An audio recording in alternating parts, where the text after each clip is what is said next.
September, the best month. Ooh, so this is the month when we are most powerful. Yes. Because of our friend group, almost everybody has a birthday. In September, yeah. I think, like, I don't know. I think there's, like, what, 8, 9, 10 of us in the friend group, and, like, 5 or 6 of us have September birthdays. It's 50% Oh. or more. I think it is 5. I think it's 5 out of 10, yeah. Yeah. And actually, when this episode comes out, it will be Katie's birthday. Oh, yeah. It will be, if you're listening to this on the day it comes out, it will be my 31st birthday. Everyone wish Katey a happy birthday from your homes. Please enjoy a glass of overpriced champagne and some oysters or french fries, whichever thing you prefer, because those are the things I like on my birthday. And we are doing it on her birthday. Yes, so. I'm very excited. Yep. Very excited. So, I'm very glad that we are talking about Delilah Green Doesn't Care today, because my husband keeps referring to this book as the one with the girl who looks like you on the cover, which, like, fair. He's not totally wrong. Delilah definitely looks taller than you on the cover, though. Yeah. I think she is taller than me, and I don't have, curly, like, it looks like black hair. Mm-hmm. But on the cover, she is heavily tattooed, wearing all black, and what appear to be the same pull-on Doc Martens that I have. So yeah, he's definitely not wrong. And I found in the book, I found Delilah to be extremely sexy. So I'm just going to take it as a compliment too. As you should. So for our September book club, we are doing Delilah Green Doesn't Care, as we've discussed. And this is our first queer book that we're talking about on the podcast. So some of our listeners will be very happy. Shout out to Tom. Tom is one of our listeners and sent us a bunch of books. Yeah. Which is amazing. Tom, we're going to read your books. Thank you for the very nice letter. It genuinely made me tear up a little bit because I got it on a really rough day at work. So it was very nice. Yes, thank you. It also made me tear up. So just, yeah, it was very nice. So what were your first... Or what are your overall impressions of this book before we get into it? This was a fun one. One, it had a lot of elements that I really like in a romance, which we kind of discussed when we announced we were going to do this one. There's a wedding, so there's wedding drama going on. There's a small town, which is fun. There's a bookstore. And I really like Delilah. She has a very similar sense of humor to us. Yeah. So I want her to be my friend. Me too. Sure. I want to be in this friend group because they all sound lovely. Yeah, they made me want to go hang out with them. Yes. Okay, shall I read the blurb? Yes, Katey, please read the blurb. Delilah Green swore she would never go back to Bright Falls. Nothing is there for her but memories of a lonely childhood in which she was little more than a burden to her cold and distant stepfamily. Her life is in New York, with her photography career finally gaining steam and her bed never empty. Sure, there's a different woman in it every night, but that's just fine with her. When Delilah's estranged stepsister, Astrid, pressures her into photographing her wedding with a guilt trip and a 5-figure check, Delilah finds herself back in the godforsaken town that she used to call home. She plans to breeze in and out, but then she sees Claire Sutherland, one of Astrid's stuck-up besties, and decides that maybe there's some fun and a little retribution to be had in Bright Falls after all. Having raised her 11-year-old daughter mostly on her own while dealing with her unreliable ex and running a bookstore, Claire Sutherland depends upon a life without surprises. And Delilah Green is an unwelcome surprise, at first. Though they've known each other for years, they don't really know each other, so Claire is unsettled when Delilah figures out exactly what buttons to push. And push her buttons she does. When they're forced together during the gauntlet of wedding preparations, including a plot to save Astrid from her horrible fiancé, Claire isn't sure she has the strength to resist Delilah's charms. Even worse, she's starting to think she doesn't want to. ... So, we first meet Delilah literally in the middle of a one-night stand. Yes, post-coital. Waking up in the middle of the night to her phone ringing in a woman's apartment that she doesn't know her name. Okay, and this opening scene I was like, okay, I'm going to like this book because Delilah remembers that this woman's name starts with an L, but can't think of what the name is. And so this is like so genius by this author, Ashley Herring Blake. It's so funny. So she's like, Delilah's like inner monologue is like running about this woman. And every time she mentions her, she uses a different name that starts with L, which is so funny. This is a very, very funny scene. And yeah, exactly for that reason that you said, where I was just cracking up at some of the names that she was picking.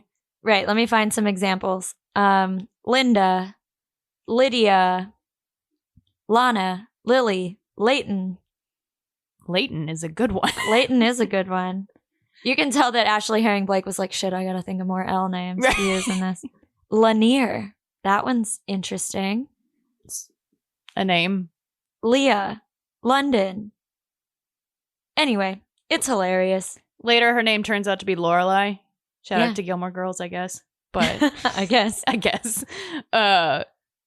But Delilah is waking up in this apartment in the middle of the night after a successful art show. Yes.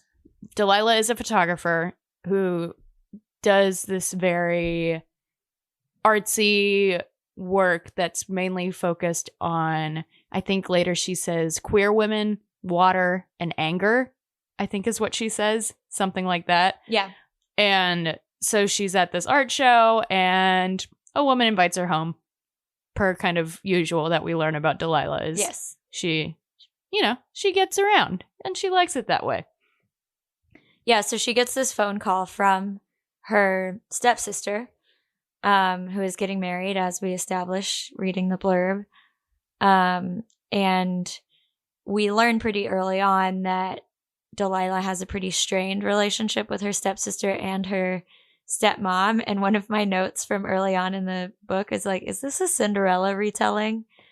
At times it kind of feels like that, especially in the beginning. Right. I think she even like at some point says her evil stepmother or something like that. And she's with the stepmother because her mom died when she was young, another fairy tale element. Yeah. And then her dad died. Yes, which is, God, so deeply sad. I know. I also wrote, this is another dead dad book. I know. 2 in a row, man. Rough. At least this when we came into it and the dad is already dead. Mm-hmm. Yeah. But, so Delilah is like an orphan, a true orphan. Yeah, a true orphan. And she's kind of world weary because of it. And she has this rough relationship with her stepmom, who at this point in the book, it just seems like we don't really know what went down, but it seems like she just wasn't very engaged in Delilah's life at this point. Same kind of deal with her stepsister. Mm-hmm. She definitely feels like an outsider in this kind of inherited family. But Delilah's stepmom offered a big fat check for Delilah to shoot Astrid's wedding, like $15,000. $15,000. But it's for 2 weeks of work. So she's like shooting the bachelorette party and like all of the events. So when you look at it like that, it's still a shitload of money. But like, I mean, my wedding photography was like $7,000 or something. $6,000. $5,000? It was over 5. Shout out to Taylor. Yeah, I haven't gotten married yet, so I don't have any concept of what these things cost. But Shit's expensive. Well, yeah, now that you say that, I guess it does make sense for $15,000, but right. If you're actually working off of that, it almost seems like they lowballed her for 2 weeks of work. Especially after you have to edit all those photos and you have to fly and... Okay, well, anyway, it's a fat check, no matter what.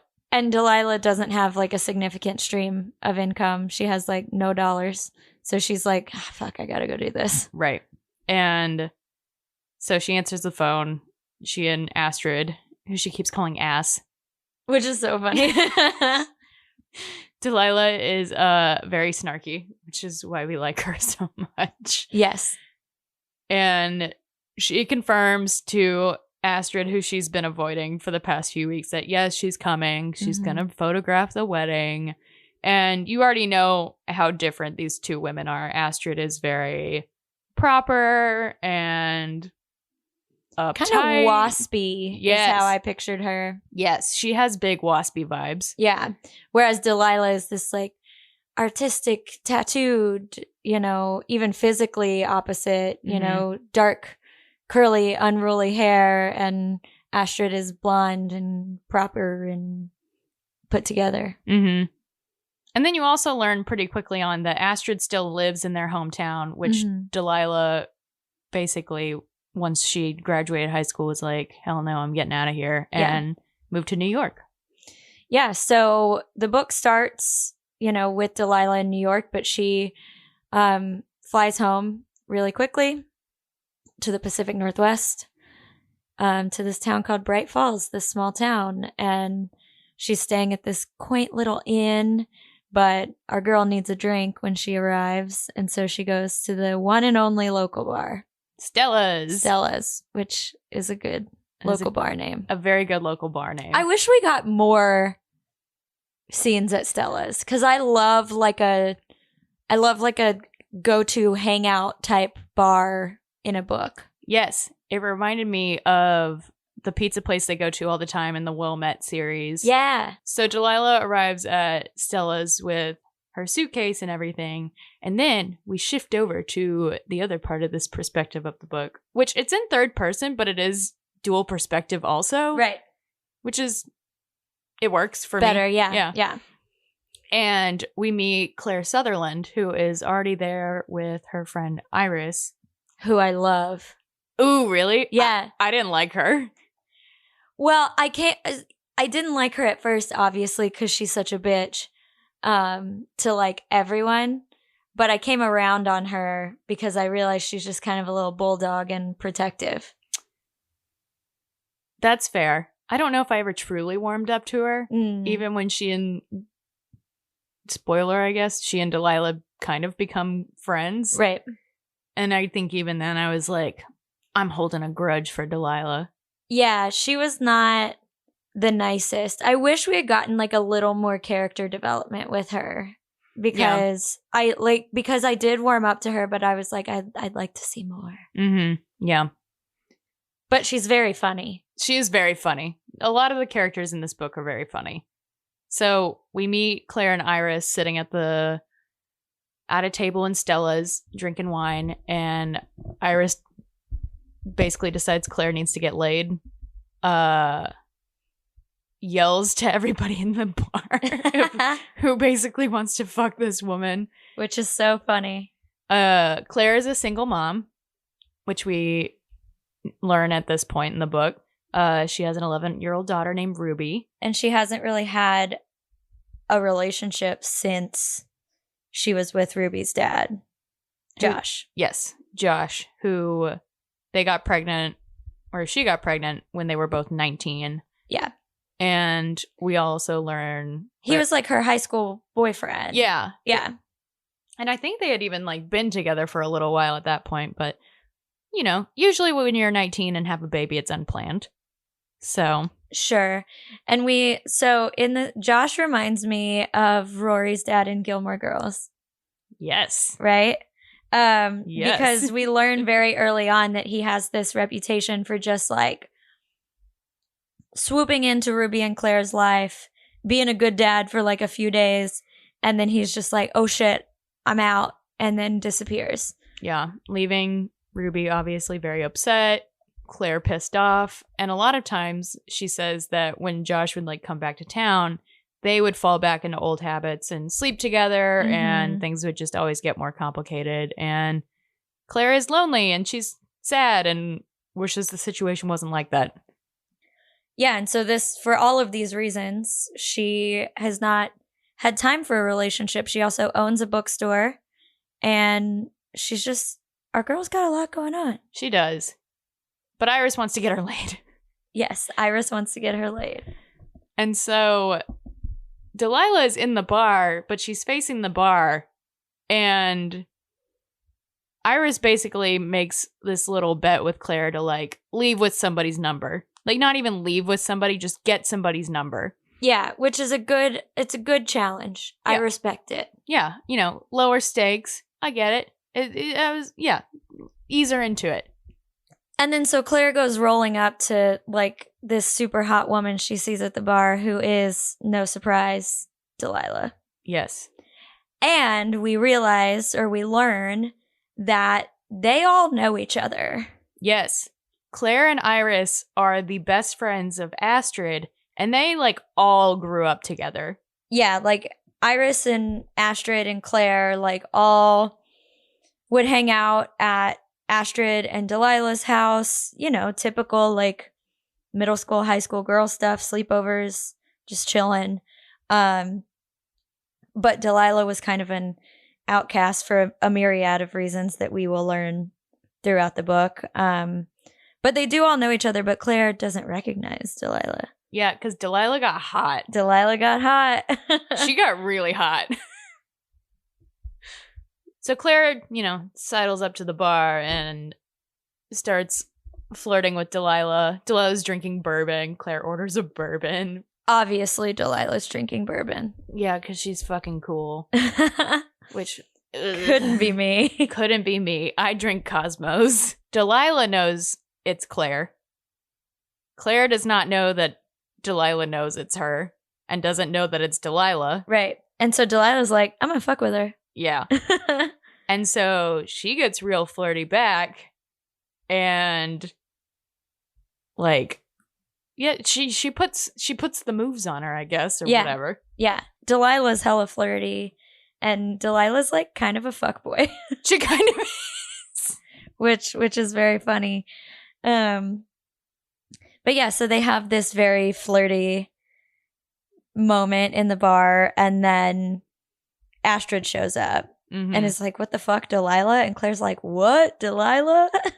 Yeah, and Claire just basically melts into the floor. Yeah, she's super embarrassed. It's very funny. I feel so bad for her because I got very secondhand awkward reading that part because I was like, God, this would be so embarrassing. I know. Ooh. And none of them really like recover. I mean, Delilah comes out on top. No one really like recovers from the moment though. Right. And so they all like, they see each other at the bar, and then the next like few events are generally just like ramping up to the wedding, right? So we have our first wedding event.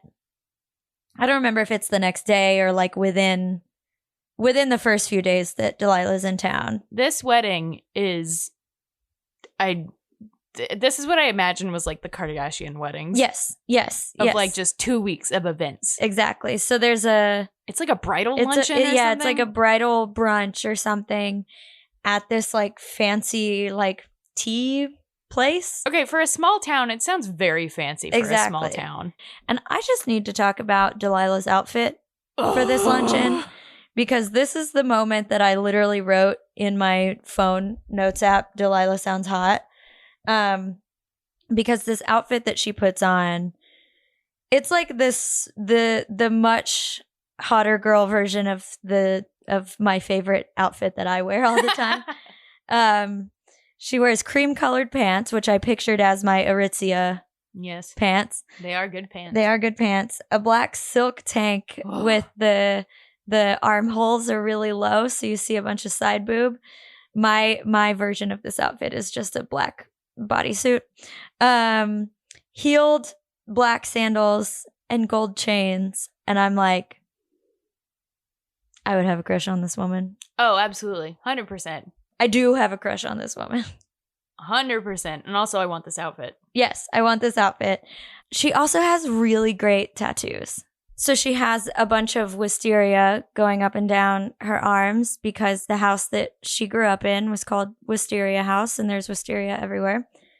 She has a bird on her shoulder, more flowers, an empty bird cage, a little girl holding a pair of scissors, the cut string of a kite floating off near her elbow. So the little girl is holding the scissors and the kite's floating away.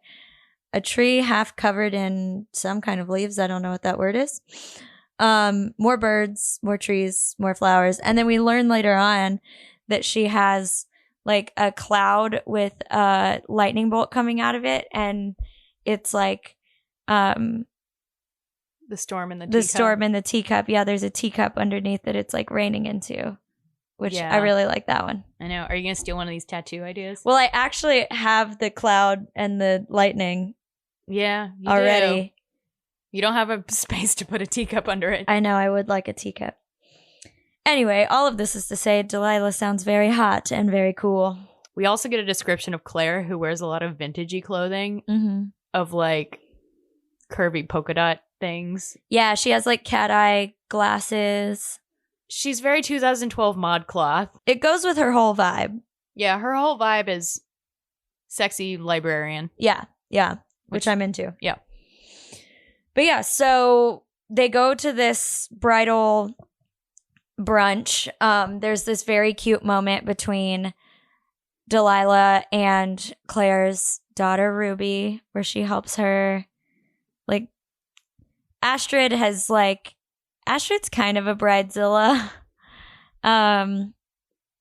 Some of it is her fault and some of it is not her fault. The other part of this is Astrid hates her fiance but hasn't admitted it to anybody. Yes. He's awful. He's awful. So, yeah, there's a lot going on here. But Astrid has asked Ruby, Claire's 11-year-old daughter, to wear this dress that's very much not her style. So there's this nice moment where Delilah kind of helps her, does like a quick little revamp. Yeah, Delilah's like Tim Gunn, apparently. Yeah. And just like go to the bathroom and revamp this whole dress. Yeah. So there's this very cute moment, and we get to see kind of Delilah is a bit of a softie at heart, and Claire's like moony-eyed over her with this nice moment. And then Delilah is like a fucking bull in a china closet at this event, because Delilah's whole kind of purpose in coming to this, or like her goal, was she was like, okay, I'll come. I'm going to get my bag. You know, I'm going to get paid this money for shooting this 2-week-long wedding, but I'm going to fuck some shit up while I'm here. Yeah. Which I don't know if I have a lot of feelings about, but it made me so anxious. Yeah, it made me very angry. I hate pranks. Sometimes they didn't even like feel like, I don't know. Like, sometimes it just felt mean. Yeah. Like this so at the bridal brunch, she knocks over like a champagne tower, which that felt kind of mean. That one felt mean. I like the other ones, but this one felt mean because, one, the brunch just ends after she does this. And also, the people who really suffer, like the people who work there. They do mention that Delilah helps them clean up and all that. So, at least she does that. But I was also like, girl, those glasses are expensive. Right. And it's like one thing to ruin it for like some shitty family member that you don't like. It's another thing to like ruin everyone's entire day. Yeah. Or at least a big part of their day. So this is a lot of what we learn about Delilah and her relationship to her family is she feels very, very, very separate from them. Yeah. And is, I don't know if I would say it's bitter how she feels about her childhood, but she's just very sad about it. Mm-hmm. Even if she won't really admit it, she has a lot of leftover loneliness from that time. Yes, absolutely. And so Astrid gets pissed at Delilah, even though Delilah's like, it was totally an accident. I swear I didn't mean to knock the thing over. But it's not good. And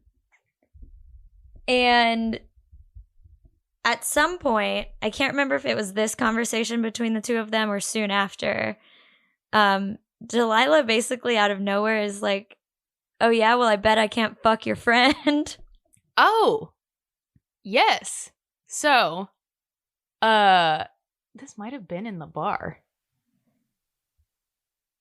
I don't remember when this happened, but at some point during this first like third of the book, Delilah's like, oh yeah, I'm gonna get with Claire. And Astrid's like, you better fucking not. Yeah. And so then it's like it becomes a bet. And I wrote how very she's all that of them in my notes. It doesn't really get mentioned much throughout the book. Yeah, there are a couple of plot holes in this book, and this is one of them. Yeah. I mean, it is what leads to the fallout at the big fight at the end, but it doesn't get mentioned. It's like mentioned at the beginning and then mentioned at the end, but not much. I forgot it throughout. happened. Yeah, me too. Yeah. So, but it is something that happens where, yeah, Delilah's like, no, Claire thinks I'm hot. I'm going to sleep with her. I bet I can within 2 weeks. Yeah. So, like we said, Delilah's just here to like make her money and fuck shit up. And she's like doing a pretty good job of it so far. The next event is Delilah goes back to her house and has to see her wicked stepmother again, but she gets to see her childhood home, which is like bittersweet for her. And this is just another like, basically, Delilah's stepmom is just having everyone over for dinner. There's no real like occasion, and not a lot happens except once again, Delilah Green is here to fuck shit up and pushes Astrid's horrible fiance into the water and makes it look like an accident because she also goes into the water with him. But we know it was on purpose because she gave her phone and her camera to Claire first to hold. Oh, it's so good. Yeah. So Spencer, this is where we meet Spencer, who, God, he's horrible. He's pretty harmless. He's just awful, like obnoxious to Astrid, like constantly very sexist. Yeah, very condescending. Later on, he gets a little like lecherous, but nothing truly bad happens.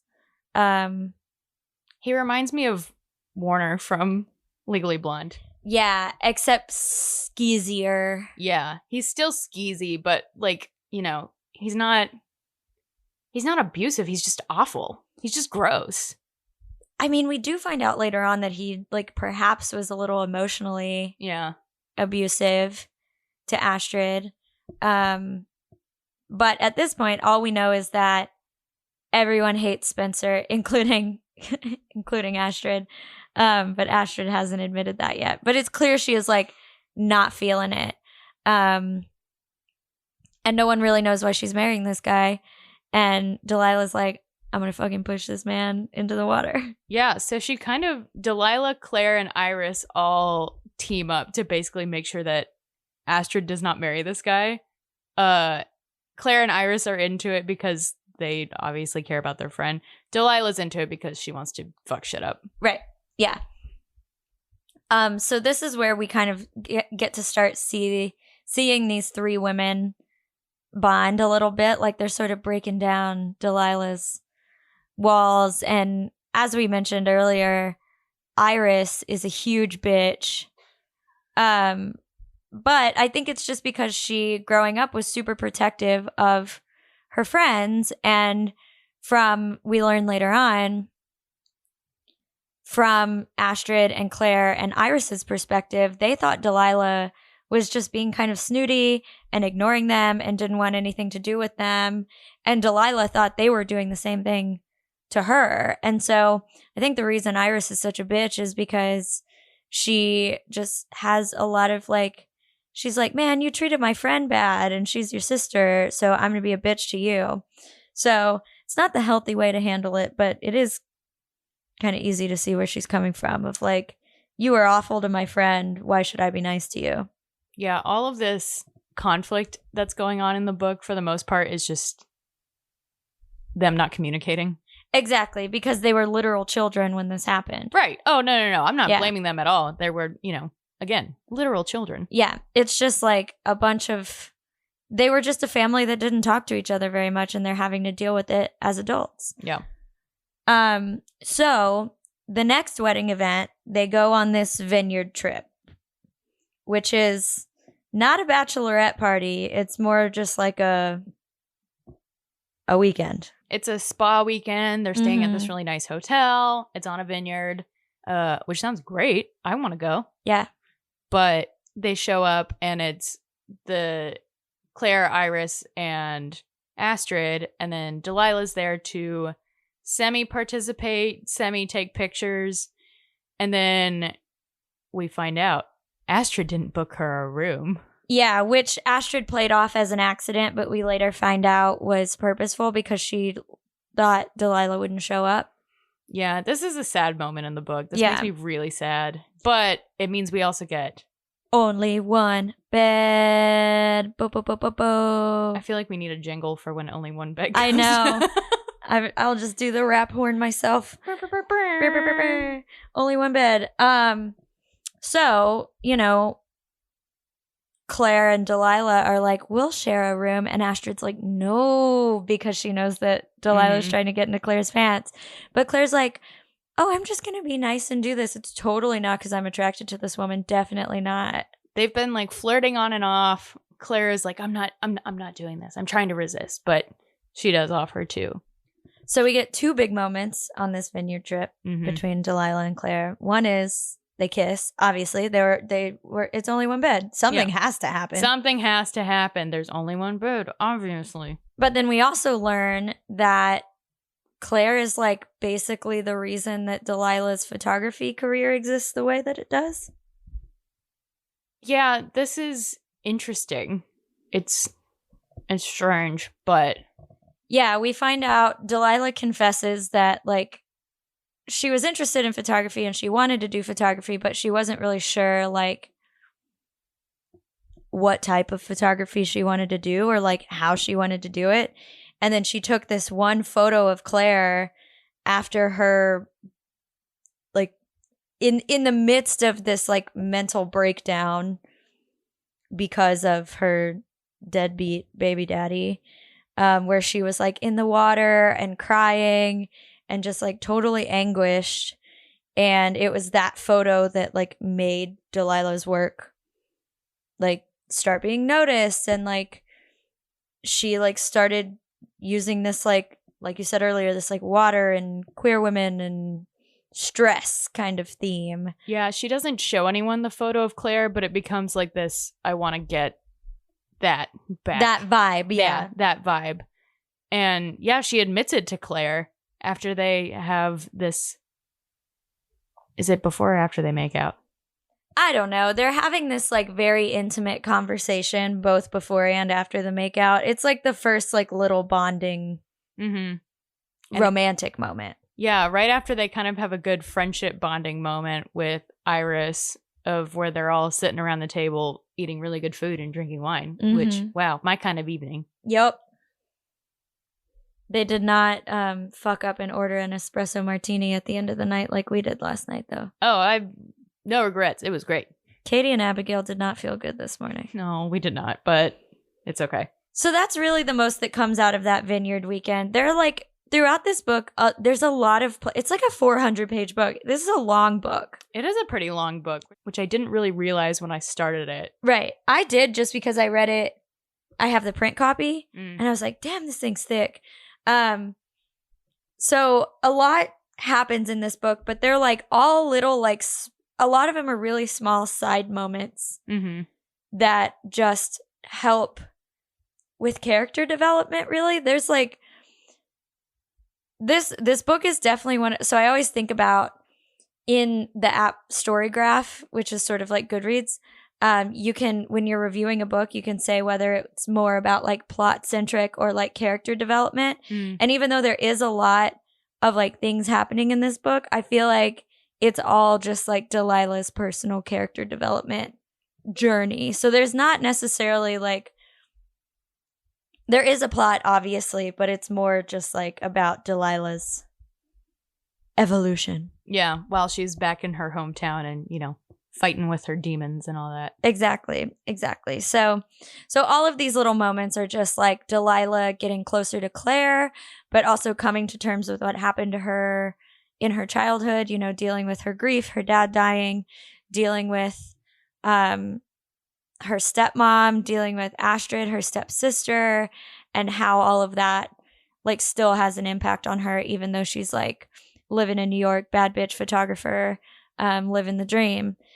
So yeah, so Claire and Delilah are getting to be closer, and they sort of just like start making excuses to hang out with each other. Yeah, which is really cute. Yeah, and so there's one night that Delilah is over at Claire's house, and they're like, what should we do? Let's hang out. And they come across this tarot deck, which is very funny. And they like pull tarot cards for each other. And they're all like sex related, which is it's really, really cute. It was like a gift from Claire's mom, and it's all like literary women and then tarot cards or something. I didn't really like understand it, but I was like, I'm here for it. It's fine. Yeah. It's literary women on, instead of like the regular figures on the tarot cards, it's like literary figures. Yeah. But of course it's all sexual, and y'all know where this is going. Yes. They do it. Yup. So they kiss at 44%. I have a marker. And the sex goes down at 57-ish%. So about spot on. And this book is spicier than I thought it was going to be. I know, it There's is not spicy. A lot of sex scenes, but there's like 2, really. 2, 3. 3, yeah. They're a little more graphic than I thought they were going to be. Yeah, I didn't really go into this book thinking it was going to be super spicy, but I don't know if I go into a lot of books expecting them to be spicy or not, unless it's like Tessa Bailey. Right. So. Yeah. And so when I'm reading a new author, you don't really know what to expect, because you're like, is this someone who writes spicy sex scenes? Is it someone who writes kind of, fade to black, closed door sex scenes? Mm-hmm. You never know. And you didn't really catch it. Like, yeah, like they're talking about Delilah having all these one night stands and stuff, but so it's like a pretty sexual book from the get go, but there's nothing really foreshadowing that it's going to be like steamy. Mm-hmm. And it was. I liked it. I've never read a spicy or this spicy like queer book involving women. So yeah. I thought it was great. I thought it was great too. And then this is my favorite part of the book. Oh yeah. Then they go camping. Yeah. So tell us why.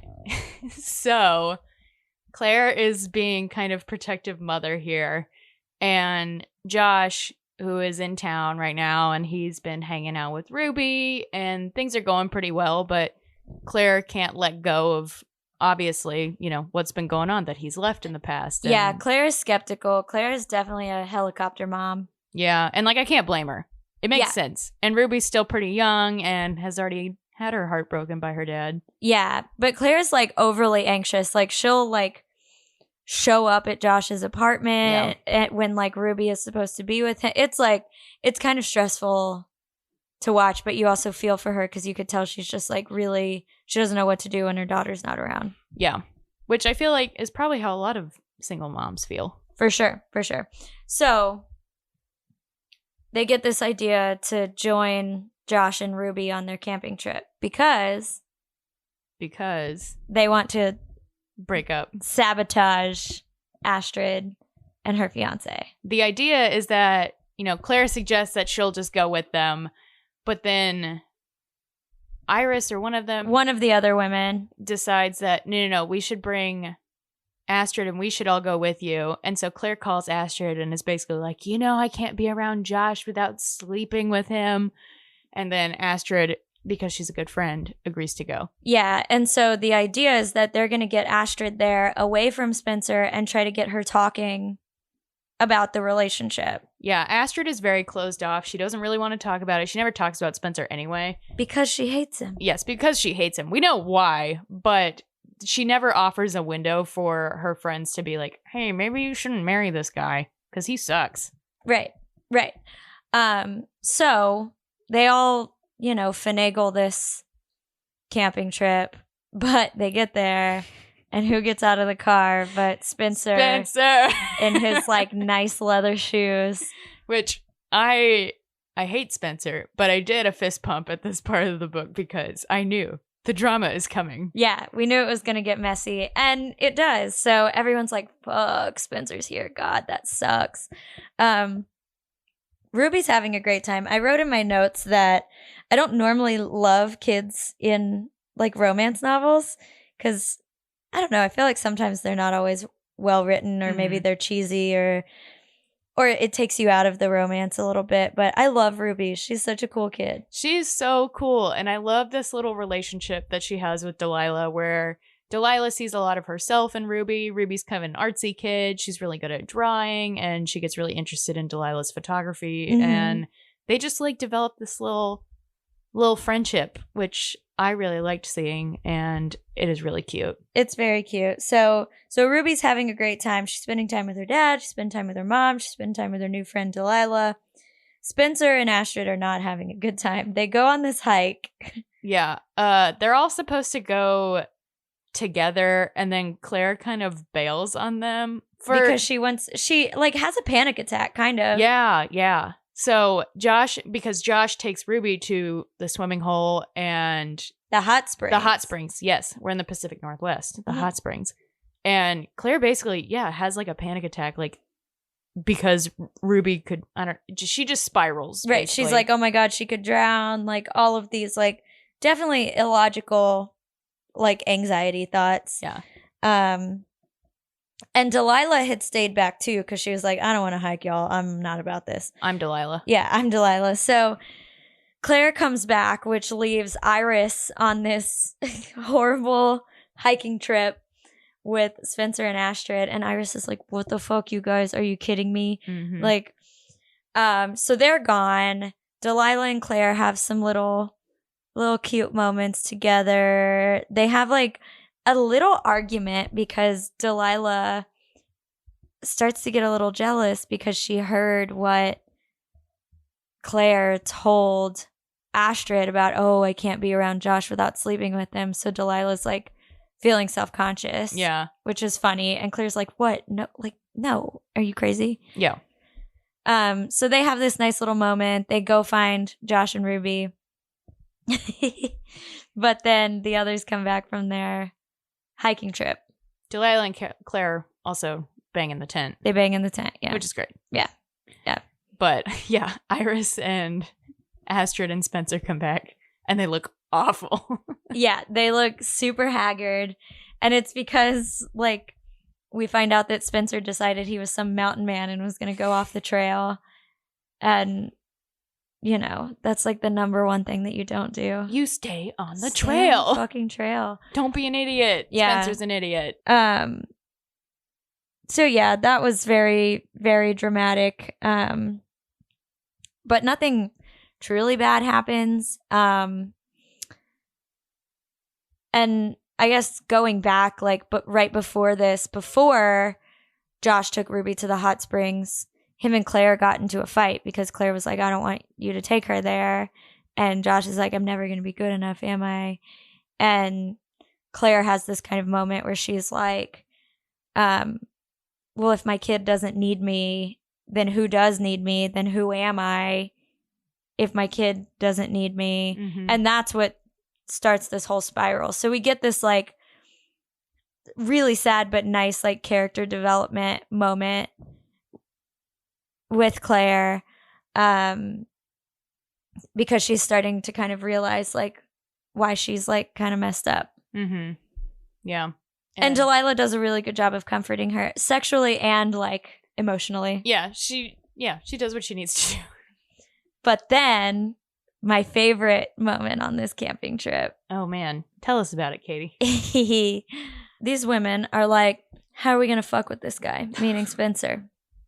They reference the Parent Trap, which is very fun. Which is very funny. And they decide, Josh has brought like all these like cooking essentials. And so they're like, we're going to take some cayenne pepper and we're going to put it in Spencer's boxers. And so everyone's like chilling around the fire. The mood is not great, but like things have settled down a little bit. And Spencer's like, something weird going on. I don't feel so good. And he's like pulling on his crotch. And then he's like, actually, I really don't feel good. And his like balls are on fire. Yeah. And he freaks out and, you know, gets pissed off and storms off and goes and hides in the tent. And everyone dies laughing. The funny detail of this, too, is that they mentioned they put cayenne pepper in all 4 of his pair of underwear, which he brought 4 pairs of underwear for a one-night camping trip. Which is really funny. But yeah, this is a prank that is very mean, but he deserves it. Yeah, this one I was like, yeah, this one's fine. Yeah, I'm rooting for them here. There's only like one victim here, and he deserves it.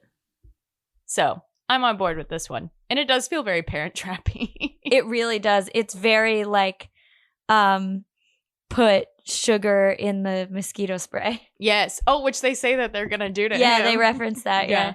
Or push his air mattress out into the lake, and then they realize, oh, the lake's not dragging distance away. Yeah, we can't drag him that far. And I don't think he has an air mattress. So they get back from camping, and yeah, for the most part, everything's like pretty good between Claire and Josh, and Astrid and Spencer are being Astrid and Spencer. Astrid hates him. Still won't admit it. Yeah, Claire and Josh had this argument, but they're always having this argument. So Claire and Delilah are kind of operating in this weird little in-between space where Claire thinks Delilah just thinks of it as sex. Delilah is trying to think of it that way. But she's like, oh shit, I like this girl. Yeah, I really, really like this girl. She's cool. Mm-hmm.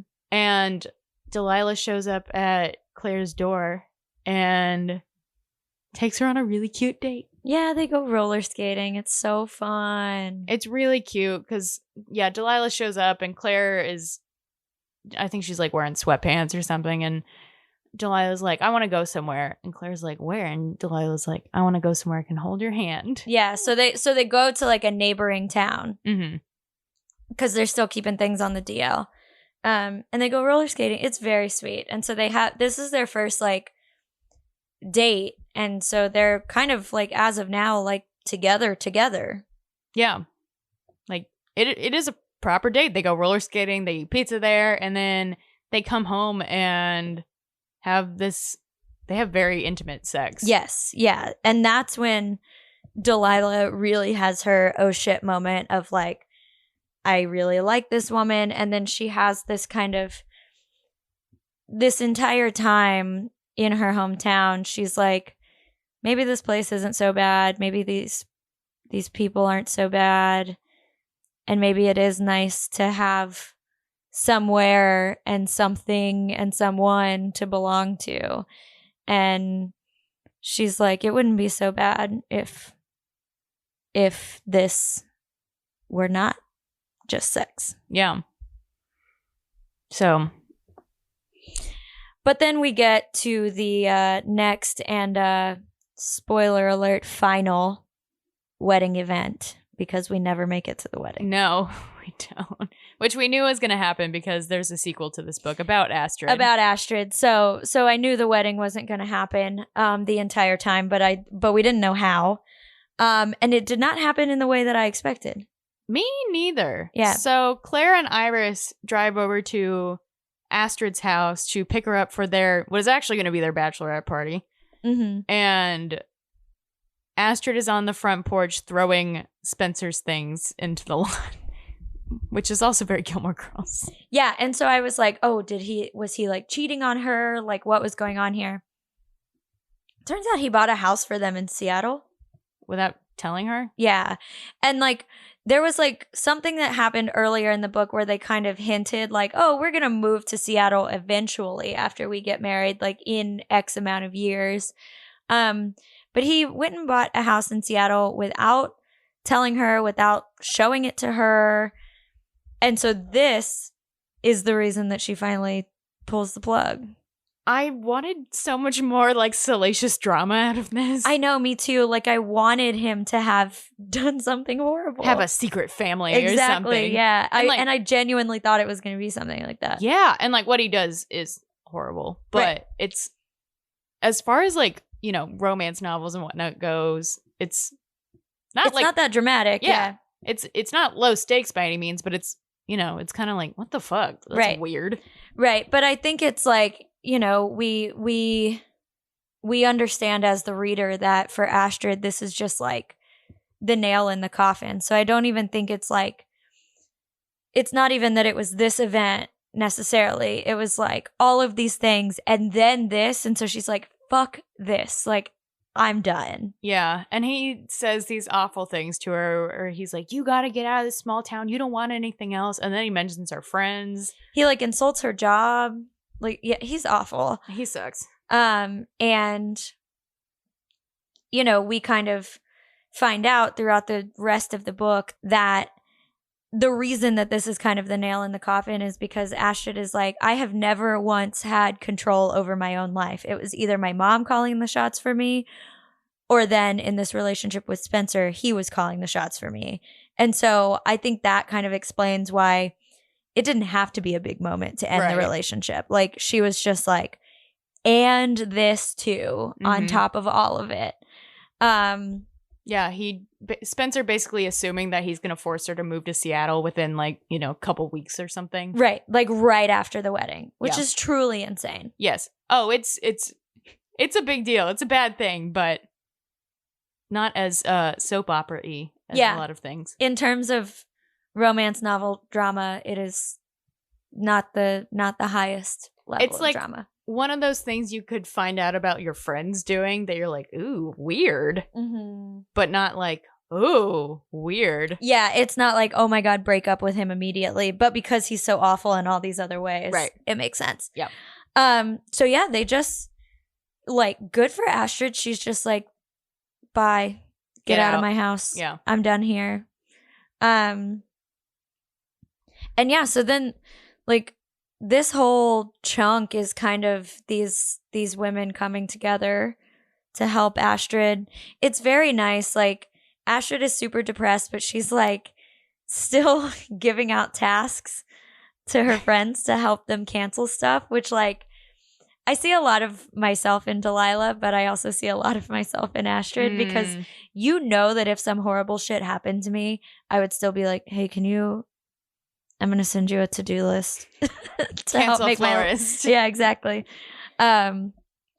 So they're kind of dealing with the fallout. And Claire, so Astrid's dealing with the fallout of the canceled wedding. And so we get this really kind of big moment where Claire and Iris go to Wisteria House with Astrid so they can tell Isabel, the stepmother, that the wedding's off.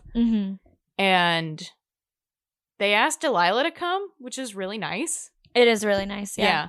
But it's all like all of this stuff is going on at the same time. And so Delilah gets there and they're in the room talking without Delilah, like they've already started. And Delilah overhears some stuff that basically confirms that Astrid wanted her at the wedding.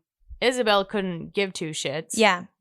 And Delilah's like, huh, okay, that's a little, I didn't know that. And then she goes upstairs and looks in her old room, which has been completely changed. And then she goes into Astrid's old room, which looks exactly the same as it did in high school, and then sees a box of Astrid's journals. And starts kind of flipping through them and realizes, oh, Astrid actually wanted to like be close and wasn't ignoring me throughout our childhood, and I just kind of put up these walls and lost out a little bit, which they both did. But yeah, it's they really just realize, like, or Delilah just realizes, like, okay, we were kids who didn't really know what the fuck we were doing and didn't know how to support each other. Kids who are also like grieving. Yeah. Because she also realizes, like, oh, I was grieving my dad, but Astrid must have been grieving him too because they were a family. And Isabel was grieving, and so they didn't really have a lot of guidance on through this really awful moment of their lives. They were 10 years old and they had only been a family for, I think, 2 years. So not super long enough to already have existing bonds together. But, you know, going through this really tough time of how do you exist when, you know, Delilah's an orphan. Astrid just lost a stepdad. Isabel lost a husband. It's bad all around. Yeah, it's all bad. I have no sympathy for Isabel though. Yeah, that sucks. Woman sucks. Astrid's mom. And then we have the fight.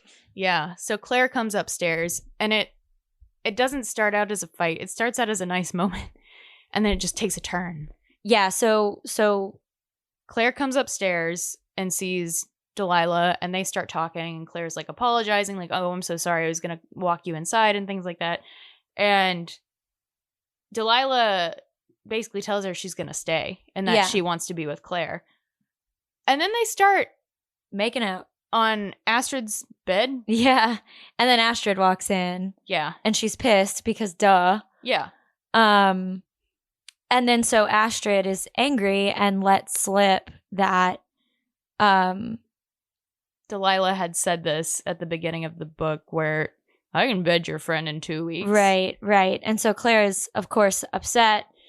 They don't really talk. Delilah makes her plans to go back to New York.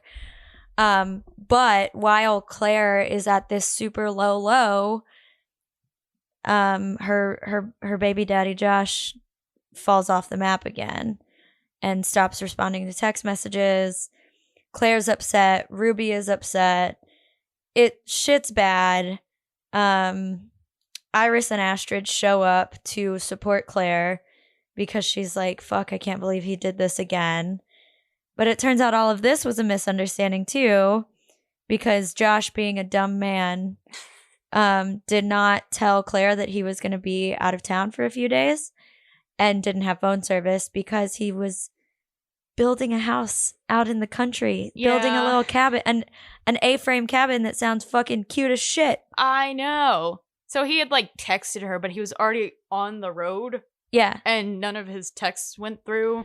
Right. So he wasn't bailing again. He was like putting down roots. Yeah.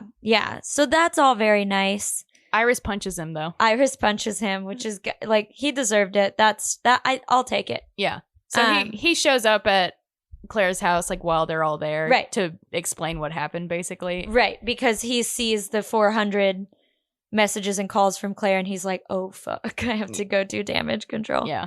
And then Ruby and Claire get in the car with Josh and drive to this new cabin, which again sounds adorable and immaculately decorated. And he like works in construction, so he's like done a lot of the work on it himself. And it turns out he's opening his own like construction business too. Like, he's got his shit together. Yeah, it's a very happy ending for this little trio. And Claire and Josh even have this conversation on the back porch where Josh is like, you know, we used to sleep together and I don't think we should do that anymore. And, you know, we don't love each other in that way anymore. And I want to be a good co-parent and I want to be a good dad. And I think part of the reason I was running away all the time is that things were just confusing and hard between us too. Yeah. And so they just decide to be a little family, which is really nice. But Claire is still sad because Delilah is gone. And another kind of side plot of this book is that Delilah got offered this really big show in New York. And so when she runs back to New York, she spends just like a week preparing for this show. That's all about like queer artists. And yeah, she also kind of drops off the face of the earth, but in a productive way. She kind of buries her sadness in her work. And so she's in New York.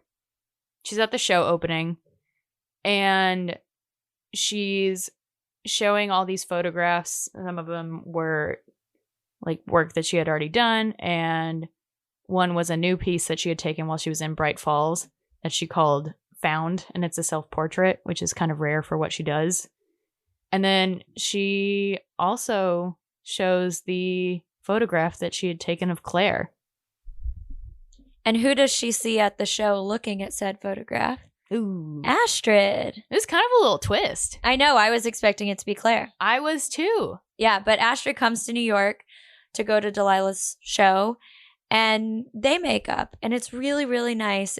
They basically like talk about all the things that they probably should have talked about a long time ago. Mm-hmm. And they say, everything that we've been saying, which is like, we were kids, we were grieving, we didn't have any support, and we didn't know how to support ourselves, let alone each other. And like, can we be sisters? Yeah.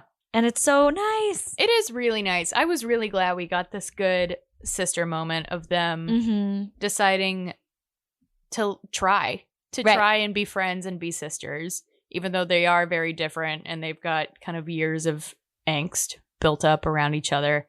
But yeah, that they got to have this moment. And while Claire and Delilah are having these little resolutions with the other characters or the other people in their lives, all of them are like, hey, you're in love with Claire or you're in love with Delilah. And they're like, no, like, and then they're like, yeah, yes, but no. And so when Astrid shows up, Delilah, basically makes the decision. Yeah, so she moves back. I mean, she gets this like big fancy agent. The show goes really well. But she tells the new agent, like, I'm going to be spending a lot of my time on the other side of the country. And yeah, everyone lives happily ever after. There's a very cute grand gesture where Claire comes to the bookstore to open up, and she has this blank wall. So she inherited this bookstore from her mother, who inherited it from her grandmother. And Claire's been kind of redoing it, but it's slow going because, she's a mom running a bookstore. And so there's this blank wall, and she comes in to open up one day, and it's got all of Delilah's photographs on it. Including the one of her. Including the one of her, which she knows Delilah must have put it up because nobody else knows about this photograph. And then she like turns a corner, and there's Delilah waiting for her. It's really nice. It's really nice. And so Delilah tells her, I'm staying and we can be together. Yeah. And I told my agent I was going to be here and we'll figure it out. And the end, happily ever after. Are you going to read the sequel? So I read the little bonus chapter in this book of the sequel. Oh, I didn't. I did. And I don't know. I don't want to say. So the sequel is about Astrid. And it starts off with the book starts off with Astrid's got this new big job, and it's going to be on TV. And she's still friends with everybody. Astrid is still kind of sad, but has this big job coming up, and then somebody spills coffee on her. And I wasn't sure if it was going to be another queer romance, but it is. It's another woman. Yeah, which is news. Yeah, so in the book, it's established that, Claire and Iris are both bisexual. Delilah is a lesbian. That's all established. Astrid, we just kind of assume is straight. Yeah, and there is a joke toward the end of Delilah Green that Iris is doing the same thing in the bar with Astrid that she did with Claire, to be like, hook up with someone. And then there's this joke about like, could be a guy or a girl, and then there's this like Delilah's inner monologue, or maybe Claire's inner monologue is like, oh, Iris wants her like little bi or like a little queer girl gang, which is very funny, but I didn't like read anything into it. But I didn't either. I just like assumed that Astrid is like, she's the straight woman of the group. Yeah, it's cool. Yeah, so that makes me wonder if I'm gonna read it or not too, just because that feel like, not that I don't want Astrid to be queer, but like it feels very out of left field. A little bit. And so I'm curious of in this new book if it is a lot of Astrid like realizing she's interested in women. I hope so. And figuring out that part of herself of like, whether that was something that she always wanted to explore but felt like she couldn't because of her mom, So yeah. I think I'll read it. I'll probably read it, mainly because, as you know, I'm a completionist. Yes. And I did really like this book, so why wouldn't I like the other one? Yeah, this one I feel like is going to be interesting because you have like TV drama in it. Yeah, and I've read a few books that kind of have that like HGTV fixer-upper inspired plotline, and they are generally fun. Yeah, I just read Maggie Moves On, which is very fixer-uppery, so I might have to give some space before I do this one because sure, it's I don't know if I need more Fixer Upper in my life right now. But yeah, I think I'll come back to it. Yeah, I'll probably read it. I'm not going to necessarily like seek it out, but I'm going to keep checking on like Book Outlet and thrift books and those places that I buy cheaper paperbacks from and see if it shows up somewhere there. Yeah. I am really interested to see how they explore Astrid as a character who is, you know, making an assumption here, maybe realizing that she's interested in women versus Delilah, who we meet, who is known for forever. She's only interested in women. Yeah. So one of the main things that I liked about this book was that it was very heavy on character development. You know, there was kind of the hero's personal journey or whatever for the English majors in the room.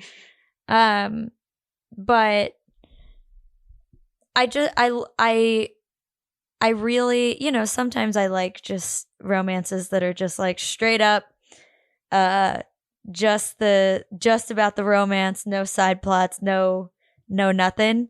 But I really like that this was and so many of the books that we've read for this podcast are like nice, well-rounded stories that are about more than just the romance. They're about personal growth, or they're about mental health, or they're about different types of love, romantic and friendship and family and whatever. And so I think that's been a theme for a lot of our books, is like friendship and family and stuff. And so I really liked that about this book.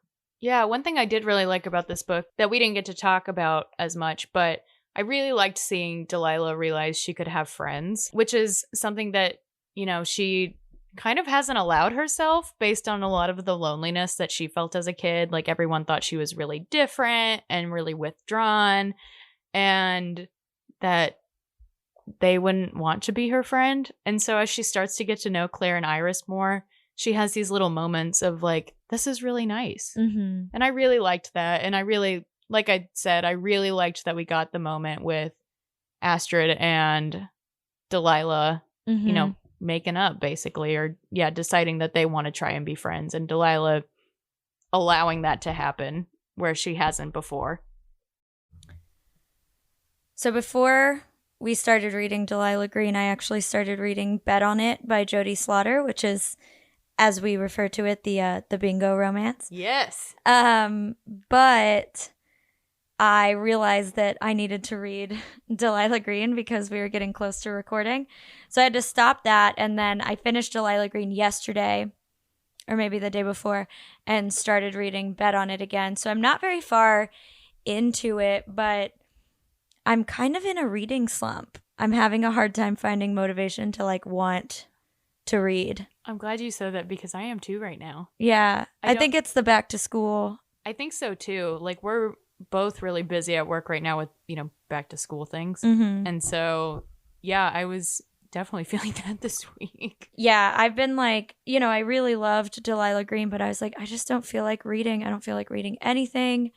I've been watching a lot of Criminal Minds because I can kind of turn my brain off. Yeah. So I'm trying to get myself out of that slump, because I couldn't figure out if I wasn't really feeling Bet on It or if it was me. And then when I switched to Delilah Green, I was like, okay, it's me. It's not the book, it's me. So. Yeah. I was wondering if I need to switch it up like genre-wise a little bit right now, or if I need to do a really easy reread. Yeah, I think I might read like a thriller or something, or like a nonfiction or something, just to switch genres a little bit. But I'm also reading the Jeanette McCurdy book. I'm listening to the audiobook, which, you know, you talked about that in another episode, so I won't go over that, but goddamn. That book. Yeah. Yeah. What about you?